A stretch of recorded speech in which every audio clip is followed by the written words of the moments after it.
கேள்வியும் நானும் கேட்கலாமா? வந்துட்டீங்களா? வந்தாச்சே.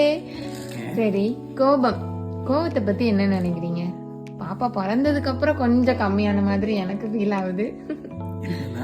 ஆமா, அது வந்து பிறந்ததுக்கு அப்புறம் அப்படின்னு கிடையாது, ஒரு ஏஜ்க்கு அப்புறம் அப்படின்னு கூட சொல்லலாம். நம்ம நான் எனக்கு நானே அடிக்கடி ஒரு கவிதை சொல்லிப்பேன், பிறர் செய்யும் தவறுக்கு நமக்கு நாமே கொடுத்து கொள்ளும் தண்டனை கோபம் அப்படின்னு சொல்லி.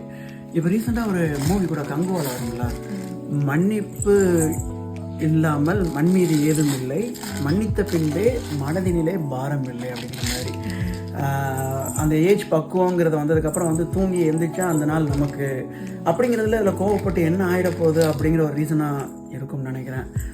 அதிகாலை அலாரம் ஒரு நாள் அணைக்கப்படாமலே போகலாம் அப்படிங்கிற மாதிரி வந்து தூங்கி எழுந்திரிச்சாச்சு. அன்றைக்கு நாள் நமக்கு இதுக்கு மேலே கோவப்பட்டு சண்டை போட்டு பேசாமல் இருந்துட்டு என்ன எதுக்காக இருந்தாலும் சில சமயங்களில் குட்டி குட்டி கவிதைகளாக கோவம் எட்டி பார்ப்பதுண்டு. என்கிட்ட மட்டுமா வரும் நேச்சுரலா. ஓகே.